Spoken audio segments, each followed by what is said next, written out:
Almost ನಾವೀಗ ಹಂಪಿನ reach ಆಗಿದ್ದೀರಿ. But ಇಲ್ಲಿಗೆ ಬರೋಕ್ಕೆ ಏನೇನು ಸಾಹಸ ಮಾಡಿದ್ದೀರಿ ಅನ್ನೋದನ್ನ ಈ ವಿಡಿಯೋದಲ್ಲಿ ನೀವು ನೋಡ್ಕೊಂಬನ್ನಿ.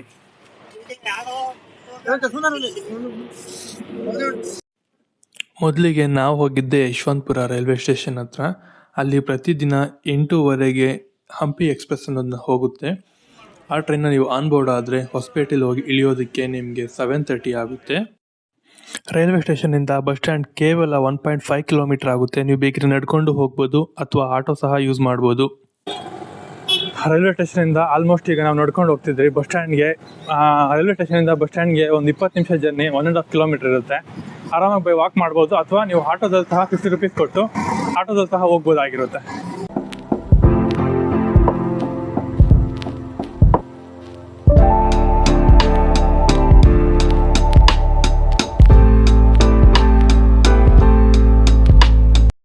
ಅಲ್ಲೇ ಹೋಟೆಲ್ 50 ರೂಪೀಸ್ ಕೊಟ್ಟು ನಾವು ಬ್ರೇಕ್ಫಾಸ್ಟ್ ಮಾಡಿ ಮತ್ತೆ ಹೊರಟ್ರಿ. ಹಂಪಿಗೆ ಹೋಗೋ ಬಸ್ ಇದು ಟೈಮಿಂಗ್ ಇರುತ್ತೆ.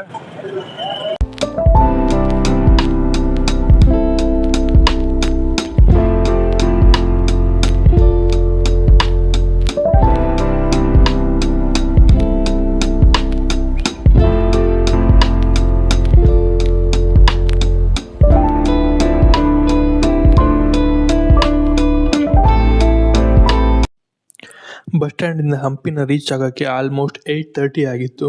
ಆನಂತರ ನಾವು ಹೋಗಿದ್ದೆ ನಮ್ಮ ರೂಮ್ ಕಡೆಗೆ. ಇದೆಲ್ಲ ಹೀಗೆ ನೀವು ನೋಡ್ತಿದ್ರಲ್ಲ, ಇದೆಲ್ಲ ಹಂಪಿ ಸ್ಟ್ರೀಟ್ ಅಂದರೆ ಈಗಿನ ನಾಗರಿಕರು ವಾಸ ಮಾಡ್ತಿರುವಂತಹ ಮನೆಗಳು. ದೇವಸ್ಥಾನದ ಪಕ್ಕದಲ್ಲೇ ಒಂದು 500 ಮೀಟ್ರಲ್ಲಿ ನಾವು ರೂಮ್ ಮಾಡಿದ್ರಿ.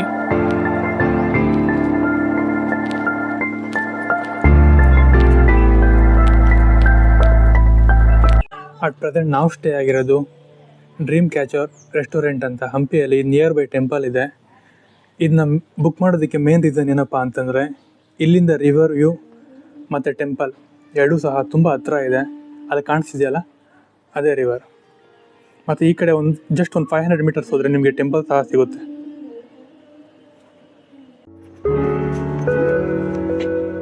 ಈಗ ನಾವು ಹೋಗ್ತಿರೋದು ವಿಶ್ವವಿಖ್ಯಾತ ಯುನೆಸ್ಕೋ ಹೆರಿಟೇಜ್ ಕರ್ನಾಟಕದ ಹೆಮ್ಮೆ ವಿಜಯನಗರ ಸಾಮ್ರಾಜ್ಯದ ರಾಜಧಾನಿ ಹಂಪಿಯ ವಿರೂಪಾಕ್ಷ ಟೆಂಪಲ್ಗೆ. ಇದನ್ನ ಬಂದು 7ನೇ ಶತಮಾನದಲ್ಲಿ ನಿರ್ಮಾಣ ಮಾಡಿರ್ತಾರೆ. ಅಂದರೆ ವಿಜಯನಗರ ಸಾಮ್ರಾಜ್ಯಕ್ಕಿಂತ ಮುಂಚೆನೇ ಇದನ್ನು ನಿರ್ಮಾಣ ಕಾರ್ಯ ಆಗಿರುತ್ತೆ. ಇದರ ಒಟ್ಟಾರೆ ಎತ್ತರ 165 ಅಡಿ ಇದೆ. ಇದು ಟೋಟಲ್ 11 ಅಂತಸ್ತುಗಳಿಂದ ಕೂಡಿದೆ. ಗೋಪುರ ತುಂಬ ಅದ್ಭುತವಾಗಿ ನಿರ್ಮಾಣ ಮಾಡಿದ್ದಾರೆ. ಗೋಪುರದ ಮೇಲೆ ನೀವು ನೋಡ್ಬೋದು, ಗೋವುಗಳ ರಚನೆ ಆಕಾರದಲ್ಲಿ ಗೋಪುರ ಇದೆ. ಇದು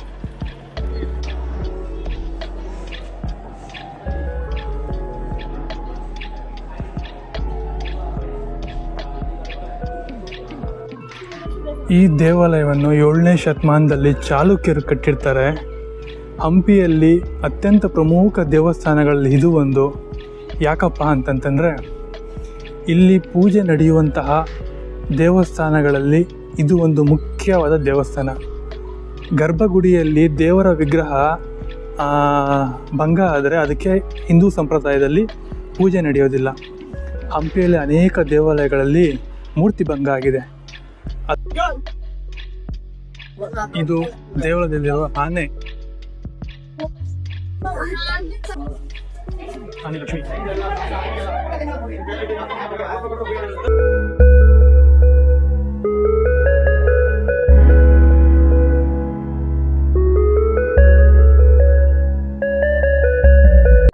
ಇದೆಲ್ಲವೂ ನ್ಯಾಚುರಲ್ ಪೇಂಟ್ ಆಗಿರುತ್ತೆ. ಅಂದರೆ ಆಗಿನ ಕಾಲದ ಹೂವು ಮತ್ತು ತರಕಾರಿಗಳಿಂದ ಮಾಡಿದ್ದಾರೆ.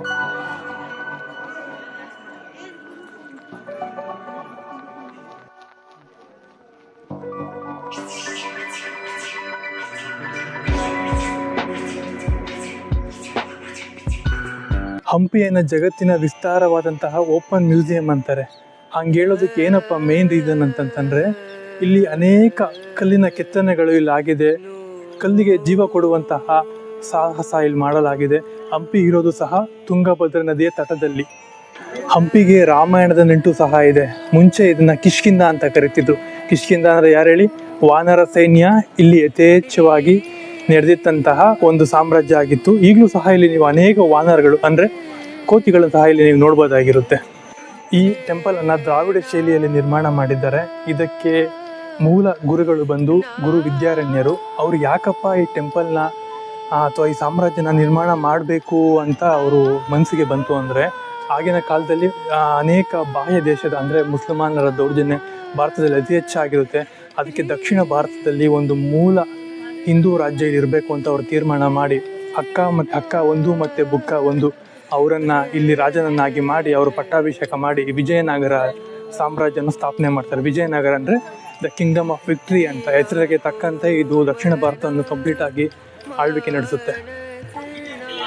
ನೀವು ದೇವಾಲಯದ ಮುಂದೆ ಆ ಕಡೆ ಮತ್ತು ಈ ಕಡೆ ಇದೇನು ನೋಡ್ತಿದ್ರಲ್ಲ, ಇದೆಲ್ಲ ವಿರೂಪಾಕ್ಷ ಬಜಾರ್ ಅಂತಿದ್ರಂತೆ. ಇದು ಸುಮಾರು ಒಂದು 700 ಮೀಟರ್ಗಳಷ್ಟು ಉದ್ದ ಇದೆ. ಇಲ್ಲಿ ಆಗ ಅನೇಕ ದೇಶದ ರಾಯಭಾರಿಗಳು ಬಂದು ಚಿನ್ನಾಭರಣವನ್ನು ಖರೀದಿ ಮಾಡೋದಾಗಿರಲಿ, ವಜ್ರ ವೈಡೂರ್ಯವನ್ನು ಮಾರೋದಾಗಿರಲಿ, ಅನೇಕ ಬಿಸ್ನೆಸ್ ಸೆಂಟರ್ ಆಗಿತ್ತಂತೆ ಇದು. ಇವತ್ತು ಹೀಗಿದೆ. ನಾವು ಮುಂದೆ ಹೋಗಿದ್ದು ಕಡಲೆಕಾಳು ಗಣೇಶನನ್ನು ನೋಡಲಿಕ್ಕೆ. ಇದರ ನಿರ್ಮಾಣ 15ನೇ ಶತಮಾನದಲ್ಲಿ ಆಗಿರುತ್ತೆ. ಇದರ ಎತ್ತರ ಬಂದು 18 ಫೀಟ್ಗಳಿದೆ. ಒಂದೇ ಬಂಡೆಯಲ್ಲಿ ನಿರ್ಮಾಣ ಮಾಡಿದ್ದಾರೆ. ನೋಡಲು ಇದು ಕಡಲೆಕಾಳಿನ ಆಕಾರದಲ್ಲಿದೆ.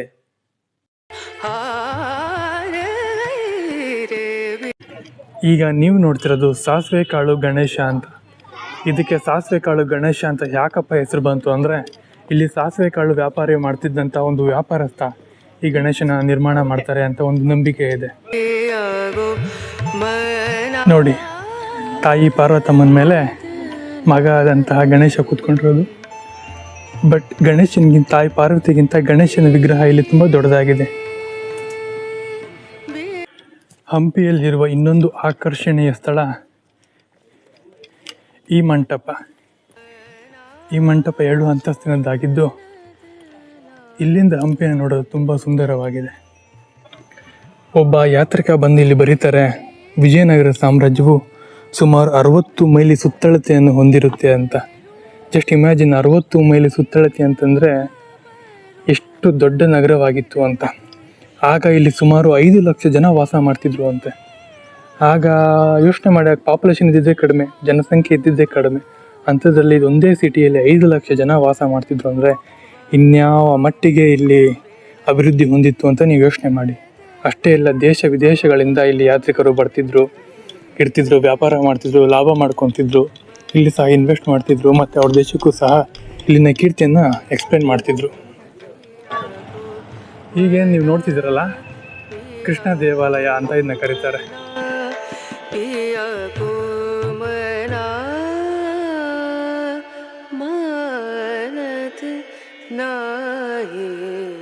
ಈ ದೇವಾಲಯವನ್ನು ಕಟ್ಟಕ್ಕೆ ಮುಖ್ಯ ಉದ್ದೇಶ ಏನಪ್ಪ ಅಂದರೆ, 1513ರಲ್ಲಿ ಕೃಷ್ಣದೇವರಾಯರು ಒರಿಸ್ಸಾ ಮೇಲೆ ಯುದ್ಧವನ್ನು ಸಾರ್ತಾರೆ. ಆ ಯುದ್ಧದಲ್ಲಿ ಅವರು ಸಹ ಗೆಲ್ತಾರೆ. ಆಗ ಒರಿಸ್ಸಾದಲ್ಲಿದ್ದ ಬಾಲಕೃಷ್ಣನನ್ನು ತಂದು ಇಲ್ಲಿ ಪ್ರತಿಷ್ಠಾಪನೆ ಮಾಡ್ತಾರೆ ಅನ್ನೋದು ಇತಿಹಾಸ. ಇಷ್ಟೊಂದು ಅದ್ಭುತವಾಗಿರೋದಕ್ಕೆ ಆಗಿನ ಯಾತ್ರಿಕರು, ಅನೇಕ ವಿದೇಶಿ ಯಾತ್ರಿಕರು ಬರೆದಿರೋದು. ವಿಜಯನಗರ ಅಂತ ಸಾಮ್ರಾಜ್ಯನ ಹಿಂದೆ ನಾವು ಯಾರು ನೋಡಿಲ್ಲ ಅಥವಾ ಕೇಳಿಲ್ಲ, ಮುಂದೆ ನಾವು ನೋಡಲ್ಲ ಅಂತ. ಅಷ್ಟು ಅದ್ಭುತವಾಗಿ ಇಲ್ಲಿ ಒಂದು ಸಾಮ್ರಾಜ್ಯ ಮೂಡಿ ಬಂದಿದೆ.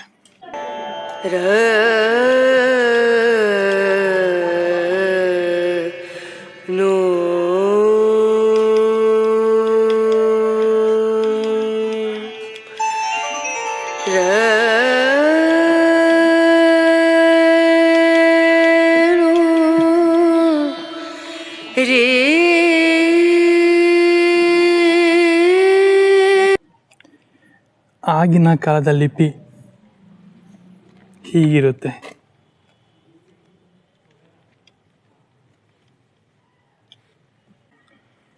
ಹೊರಟು ಕಳ್ಳುಗಳಲ್ಲಿ ಭಾವನೆಗಳನ್ನು ವ್ಯಕ್ತಪಡಿಸುವುದು ಹೇಗೆಂದು ಈ ಟೆಂಪಲ್ನಲ್ಲಿ ಕಾಣ್ಬೋದಾಗಿದೆ. ಈಗೇನು ನೀವು ನೋಡ್ತಿರಲ್ಲ, ಕೃಷ್ಣ ಟೆಂಪಲ್ನ ಬಜಾರ್ ಇದು.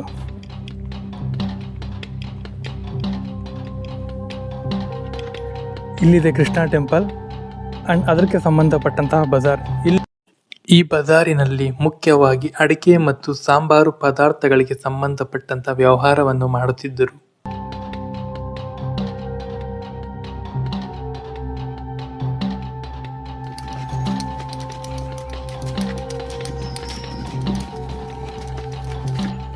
ಜಸ್ಟ್ ಒಂದು ಸಲ ಯೋಚನೆ ಮಾಡಿ, ಈ ಪುಷ್ಕರಣಿಯಿಂದ ನೀರು ತಗೊಂಡು ಆ ದೇವಾಲಯಕ್ಕೆ, ಆ ದೇವಸ್ಥಾನಕ್ಕೆ ಅಥವಾ ಆ ದೇವರಿಗೆ ಅರ್ಚನೆ ಮಾಡ್ತಿದ್ರು. ಬಟ್ ಇವತ್ತು ಎಲ್ಲವೂ ಸಹ ಖಾಲಿ ಖಾಲಿ.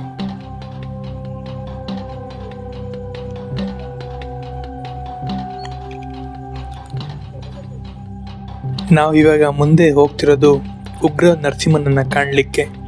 ಬನ್ನಿ ಅಲ್ಲಿ ಹೋಗೋಣ. ನಾವು ಬರ್ತಾ ಬರ್ತಾ ಬರ್ತಾ ಮುಂದೆ ಬಂದಿದ್ದು ಉಗ್ರ ನರಸಿಂಹನ ನೋಡೋಣ ಅಂತ.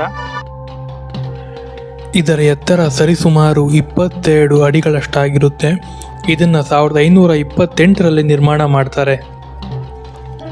ಇದು ಫೋಟೋದಲ್ಲಿ ನೋಡೋಕ್ಕೆ ತುಂಬ ಚಿಕ್ಕದಾಗಿ ಕಾಣ್ಬೋದು, ಬಟ್ ಹತ್ರದಿಂದ ನೋಡಿದಾಗ ಭಯ ಆಗುತ್ತೆ. ಇದು ಅಲ್ಲಿಯೇ ಇರುವ ಲಿಂಗವಾಗಿರುತ್ತೆ. ಇದನ್ನು ಆ ಕಾಲದಲ್ಲಿ ಒಬ್ಬ ಬಡ ವ್ಯಾಪಾರಿ ಹೆಣ್ಣು ಮಗಳು ನಿರ್ಮಾಣ ಮಾಡಿರ್ತಾರೆ. ಇದಕ್ಕೆ ಬಡವಿ ಲಿಂಗ ಅಂತ ಸಹ ಹೆಸರಿದೆ. ಇಲ್ಲಿ ಸದಾ ಕಾಲ ನೀರಿರುತ್ತೆ. ಇದು ಅದರ ವಿಶೇಷ ಗುಣ. ನಾವು ಈಗ ವಿರೂಪಾಕ್ಷ ಟೆಂಪಲ್ನ, ಮತ್ತು ಕಡಲೆಕಾಯಿ ಗಣೇಶ, ಮತ್ತು ಸಾಸಿವೆ ಕಾಳು ಗಣೇಶ, ಮತ್ತು ಇನ್ನೂ ಅನೇಕ ಮಂದಿರಗಳನ್ನು ನೋಡಿಕೊಂಡು ಈಗ ನಾವು ಹೋಗ್ತಿರೋದು ಮಹಾನವಮಿ ದಿಬ್ಬ ನೋಡೋದಕ್ಕೆ. ಯಾವ ದಿಬ್ಬದ ಮೇಲೆ ನಮ್ಮ ರಾಜರು ಕುಂತು ಇಡೀ ದಸರಾವನ್ನು ವೀಕ್ಷಣೆ ಮಾಡ್ತಿದ್ರು, ಅಥವಾ ಇಡೀ ಹಂಪಿಯನ್ನು ವೀಕ್ಷಣೆ ಮಾಡ್ತಿದ್ರು, ಅದೇ ಮಹಾನವಮಿ ದಿಬ್ಬಕ್ಕೆ ಇವಾಗ ನಾವು ಹೋಗ್ತಿದ್ದೀರಿ. ನಿಮ್ಮನ್ನು ಸಹ ಕರ್ಕೊಂಡು ಹೋಗ್ತಿದ್ರಿ. ಬನ್ನಿ. ಅಲ್ಲಿಗೆ ಹೋಗ್ಬೇಕಾದ್ರೆ ಜಸ್ಟ್ 2 ಕಿಲೋಮೀಟರ್ಸ್ ಆಫ್ ವಾಕ್ ಇರುತ್ತೆ. ಆರಾಮಾಗಿ ನಡ್ಕೊಂಡು ಹೋಗ್ಬೋದು. ರೋಡ್ಸ್ ಎಲ್ಲ ತುಂಬ ಚೆನ್ನಾಗಿದೆ. ಅಲ್ಲಿ ಹೋಗಿ ಆ ಜಾಗ ಸಹ ಎಕ್ಸ್ಪ್ಲೋರ್ ಮಾಡ್ಬೋದು. ಬನ್ನಿ. ಈಗ ನಾವು ಹೋಗ್ತಿರೋದು ರಾಯಲ್ ಎನ್ಕ್ಲೂಸ್ಗೆ. ಬನ್ನಿ.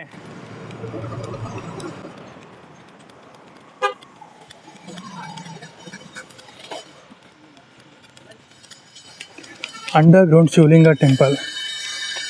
ಇದು ನೆಲದಲ್ಲಿ ಊತು ಹೋಗಿತ್ತು, ಮತ್ತೆ ಇದನ್ನು ಹೊರತೆಗೆಯಲಾಗಿದೆ. ಪ್ರಪಂಚದ ಕಣ್ಣಿನಿಂದ ಕಾಣೆಯಾಗಿತ್ತು, ಬಟ್ ಈಗ ಮತ್ತೆ ಅದನ್ನ ಹೊರತೆಗೆದು ಜಗತ್ತಿನ ಕಣ್ಣಿಗೆ ತೋರಿಸಿದ್ದಾರೆ. ಇಲ್ಲಿ ಹೇಗಿರುತ್ತೆ ಬನ್ನಿ ನೋಡೋಣ. ಇದನ್ನು 1980ರಲ್ಲಿ ಹೊರತೆಗೆಯಲಾಗಿತ್ತು. ಅಲ್ಲಿವರೆಗೂ ಇದು ಭೂಮಿಯಲ್ಲಿ ಮುಚ್ಚಿ ಹೋಗಿತ್ತು. ಇದು ಭೂಮಿ ಒಳಗಡೆ ಊತಿ ಹೋಗೋ ಕಾರಣದಿಂದ, ಅಥವಾ ನೆಲ ಮಹಿಳೆಗೆಯಿಂದ ಒಳಗಡೆ ಇರೋ ಕಾರಣದಿಂದ ಇಲ್ಲಿ ಸದಾ ನೀರಿರುತ್ತಂತೆ. ಈಗಲೂ ಸಹ ಇದೆ.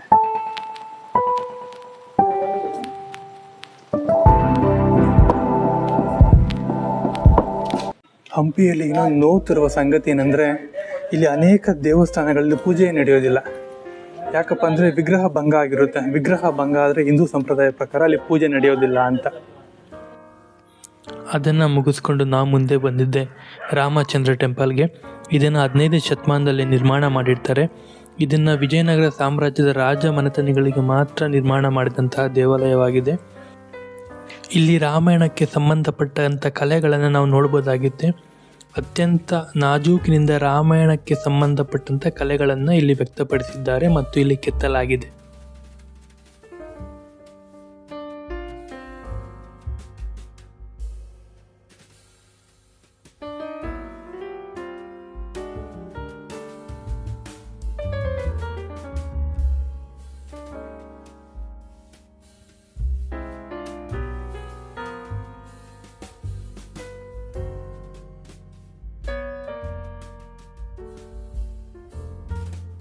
ನಾವೀಗ ಬರ್ತಾ ಬರ್ತಾ ಬರ್ತಾ ಬರ್ತಾ ರಾಜರ ಸಭಾಂಗಣ ಅಂದರೆ ಕಿಂಗ್ಸ್ ಆಡಿಟೋರಿಯಂ ರೂಮ್ ಹತ್ರ ಬರ್ತಿದ್ದೀರಿ.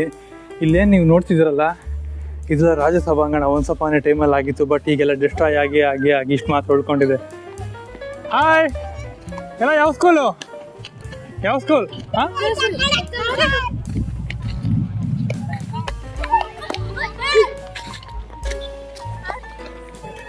ಇದೆಲ್ಲ ನೀವೇನು ನೋಡ್ತಿದ್ರಲ್ಲ, ಇದೆಲ್ಲ ರಾಜ ಸಭಾಂಗಣ. ಇಲ್ಲಿ ರಾಜರು ತಮ್ಮ ಪ್ರಜೆಗಳಿಗೆ ಅವರ ಡಿಸಿಷನ್ಸ್ನ ಇದನ್ನು ಹೇಳ್ತಿದ್ದಂಥ ಸ್ಥಳ ಇದು.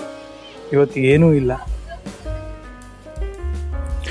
ಮಹಾನವಮಿ ದಿಬ್ಬವನ್ನು ನಿರ್ಮಾಣ ಮಾಡಲಿಕ್ಕೆ ಮುಖ್ಯವಾದ ಕಾರಣ ಏನು ಅಂತಂದರೆ, 1513ರಲ್ಲಿ ಶ್ರೀಕೃಷ್ಣ ದೇವರಾಯ ಒರಿಸ್ಸಾದ ಮೇಲೆ ಯುದ್ಧವನ್ನು ಗೆದ್ದ ನಂತರ ಅದರ ನೆನಪಿಗಾಗಿ ಮಹಾನವಮಿ ದಿಬ್ಬವನ್ನು ನಿರ್ಮಾಣ ಮಾಡ್ತಾರೆ. ಮತ್ತು ಮಹಾನವಮಿ ದಿಬ್ಬದ ಮೇಲೆ ಕುಂತು ಆಗಿನ ಕಾಲದ ದಸರಾವನ್ನು ಅವರು ಅಲ್ಲಿ ವೀಕ್ಷಣೆ ಮಾಡ್ತಾರೆ. ನಾವು ಮೈಸೂರಿಗೆ ಇವಾಗೇನು ದಸರಾ ಬಂದಿದೆಯಲ್ಲ, ಅದು ವಿಜಯನಗರ ಸಾಮ್ರಾಜ್ಯದ ಕೊಡುಗೆ. ಅಲ್ಲಿ ದಸರಾವನ್ನು ನೋಡಿದ ನಮ್ಮ ಮೈಸೂರಿನ ಮಹಾರಾಜರು ಅದನ್ನು ಮೈಸೂರಿಗೂ ಸಹ ತಗೊಂಬರೋದ್ರಲ್ಲಿ ಯಶಸ್ವಿ ಆಗ್ತಾರೆ ಮತ್ತು ಇಲ್ಲಿ ಸಹ ಅದನ್ನು ಯಶಸ್ವಿ ಮಾಡ್ತಾರೆ. ಮಹಾನವಮಿ ದಿಬ್ಬದಿಂದ ಕೇವಲ ಸ್ವಲ್ಪ ದೂರ ಇರುವಂತಹ ಈ ಕಪ್ಪು ಕಲ್ಲಿನ ಪುಷ್ಕರಣಿಗೆ ಇವಾಗ ನಾವು ಹೋಗ್ತಿದ್ದೀರಿ. ಇದೇ ನೀವು ಪಿಲ್ಲರ್ಸ್ನ ನೀವು ನೋಡ್ತಿದ್ರಲ್ಲ, ಇದನ್ನೆಲ್ಲ ವಾಟರ್ ಸಪ್ಲೈಗೋಸ್ಕರ ಆಗ ಯೂಸ್ ಮಾಡ್ತಿದ್ರಂತೆ. ಮೀನ್ಸ್ ಯಾವುದಾದ್ರೂ ಒಂದು ಕಾಲುವೆ ಮೂಲಕ ಈ ಕಲ್ಲಿಗೆ ನೀರನ್ನು ಸಪ್ಲೈ ಮಾಡ್ಕೊತ ಅದು ಈ ಮೂಲಕ ಹರಿತಿತ್ತು ಅಂತ.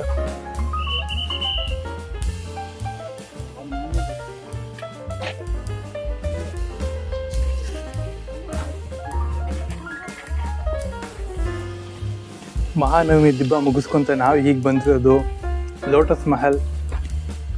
ಈಗೇನು ನೀವು ನೋಡ್ತಿದ್ರಲ್ಲ, ಇದನ್ನು ವಾಚ್ ಟವರ್ ಅಂತಿದ್ರು. ಇದೇನಕ್ಕಂತಂದರೆ ಇಲ್ಲಿ ಸೈನಿಕರು ನಿಂತ್ಕೊಂತ ಇಲ್ಲಿ ಸುತ್ತನ ಗಮನಿಸ್ತಾ ಕಾವಲು ಕಾಯ್ತಿದ್ರು. ಬಟ್ ಈಗ ಆ ಕೆಲಸವನ್ನು ಈ ಪುಟ್ಟ ಕ್ಯಾಮ್ರಾ ಮಾಡ್ತಿದೆ. ಈಗ ನಾವು ಕಮಲ್ ಮಹಲ್ ಒಳಗಡೆ ಬಂದಿದ್ದೀರಿ. ಕಮಲ್ ಮಹಲ್ ಇಲ್ಲಿಂದ ಯಾವ ಥರ ಕಾಣಿಸುತ್ತೆ ಅಂದರೆ ಈ ಥರ ಕಾಣಿಸುತ್ತೆ. ಕಮಲ್ ಮಹಲ್ ನೀವು ಎಲ್ಲ ಊಹೆ ಮಾಡೋದಕ್ಕಿಂತ ತುಂಬ ಚೆನ್ನಾಗಿದೆ. 2 ಅಂತಸ್ತಿನ ಮಹಲ್ ಆಗಿರುತ್ತೆ. ಇಲ್ಲಿ ವರದಿಗಳ ಪ್ರಕಾರ ಇಲ್ಲಿ ರಾಣಿಯರು ಮಾತ್ರ ಅಲೋ ಇದ್ರಂತೆ. No men can allow here, ಅಂದರೆ ಯಾವ ಪುರುಷನಿಗೂ ಇಲ್ಲಿ ಅಲೋ ಇರ್ತಿರ್ಲಿಲ್ಲ. ಇವ್ರನ್ನ ಕಾವಲು ಕಾಯೋದಕ್ಕಂತಲೇ 2000 ಮಂಗಳಮುಖಿಯನ್ನು ನಿಯೋಜನೆ ಮಾಡ್ತಿದ್ರಂತೆ. ಅಲ್ಲಿ ವಾಚ್ ಟವರ್ ಇದೆಯಲ್ಲ, ಅದ್ರ ಮೇಲೆಲ್ಲ ಕಾವಲು ಕಾಯ್ತಿದ್ದವರು ಮಂಗಳಮುಖಿಯವರು ಮಾತ್ರ. ಇಲ್ಲೊಂದು ವಾಚ್ ಟವರ್ ಇದೆ ಮತ್ತು ಅಲ್ಲೊಂದು ವಾಚ್ ಟವರ್ ಇದೆ. ತುಂಬ ಅದ್ಭುತವಾಗಿದೆ ಕಮಲ್ ಮಹಲ್. ಇಲ್ಲೇನು ಕೆಳಗಡೆ ನೀವೆಲ್ಲ ನೋಡ್ತಿದ್ರಲ್ಲ, ಇಲ್ಲೆಲ್ಲ ನೀರು ಹಾಕ್ತಿದ್ರಂತೆ. ನೀರು ಹಾಕಿದಾಗ ಏನಾಗ್ತಿತ್ತಂದರೆ ಮಾಯಿಶ್ಚರೈಸರ್, ಇಲ್ಲಿ ತಂಪು ಆದ ಗಾಳಿ ಬೀಸ್ತಿತ್ತಂತೆ. ಮೀನ್ಸ್ ಇಲ್ಲಿ ನೀರಿನ ಮೂಲಕದಿಂದ ಅಲ್ಲೆಲ್ಲ ಗಾಳಿ ಬೀಸ್ಬೇಕಾದ್ರೆ ಇದೆಲ್ಲ ತುಂಬ ತಣ್ಣಗಿನ ವಾತಾವರಣ ಮೇಂಟೈನ್ ಮಾಡ್ತಿತ್ತು ಅಂತ ಹೇಳ್ತಾರೆ.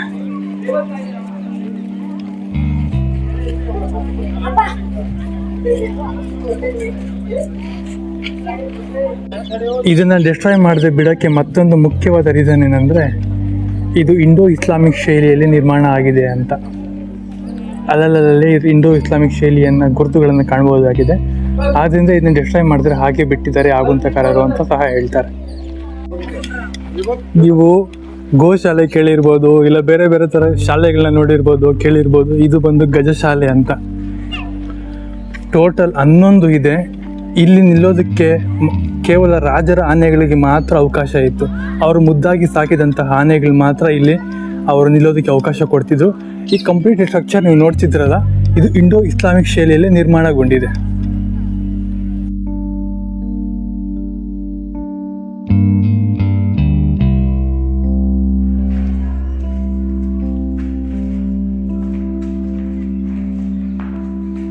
ಇಲ್ಲಿ ರಾಜರ ಆನೆ ಇದ್ದಿದ್ದಂತಹ ಜಾಗ ಇವತ್ತು ನಾವಿದ್ದೀವಿ, ಅಲ್ಲಿ ನೀವು ಸಹ ನೋಡ್ತಿದ್ದೀರಿ. ಆಗ ಸೈನಿಕರು ಸ್ಟೇ ಮಾಡ್ತಿದ್ದಂತಹ ಜಾಗ ಇದು.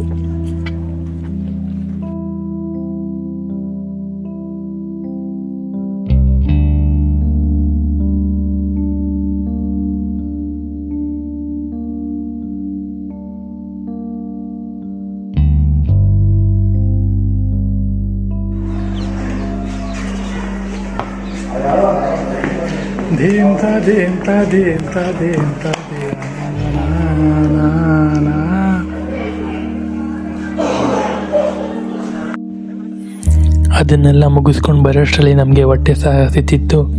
ಮತ್ತು ಅಲ್ಲಿ ಸೌತ್ ಇಂಡಿಯನ್ ಥಾಲಿ ಸಹ ಸಿಕ್ತಿತ್ತು. ಟ್ರೈ ಮಾಡೋಣ ಅಂತ ನಾವು ಹೋದರೆ ತುಂಬ ಚೆನ್ನಾಗಿತ್ತು.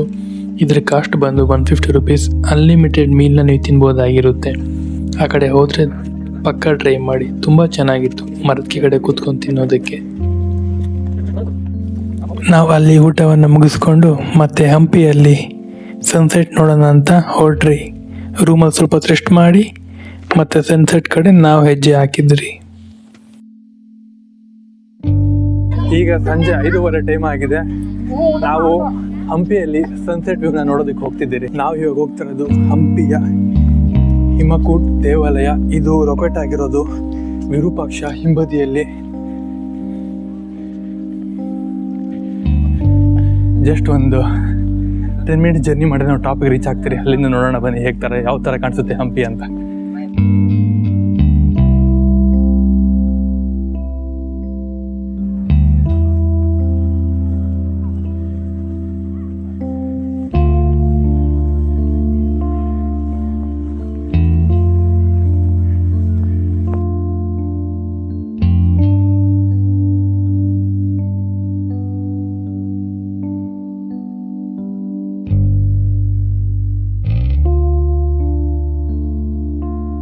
ಇದಾಗಿತ್ತು ಹಂಪಿಯಲ್ಲಿ ನಮ್ಮ ಮೊದಲನೇ ದಿನ. ನಾಳೆ ನಾವು ಸ್ಟೋನ್ ಚಾರಿಟಿ ಮತ್ತು ಇನ್ನೂ ಅನೇಕ ದೇವಾಲಯಗಳು ನಾಳೆ ವಿಸಿಟ್ ಮಾಡೋದಿದೆ. ಮತ್ತು ಬೆಂಗಳೂರಿಗೆ ಯಾವ ಥರ ಹೋಗ್ಬೇಕು ಅನ್ನೋದನ್ನ ಎಕ್ಸ್ಪ್ಲೇನ್ ಮಾಡಿಕೊಡ್ತೀನಿ. ಇವತ್ತಿಗೆ ಈ ವ್ಲಾಗನ್ನು ಮುಗಿಸ್ತೀನಿ. Signing off, simple Shashi. ಬಾಯ್.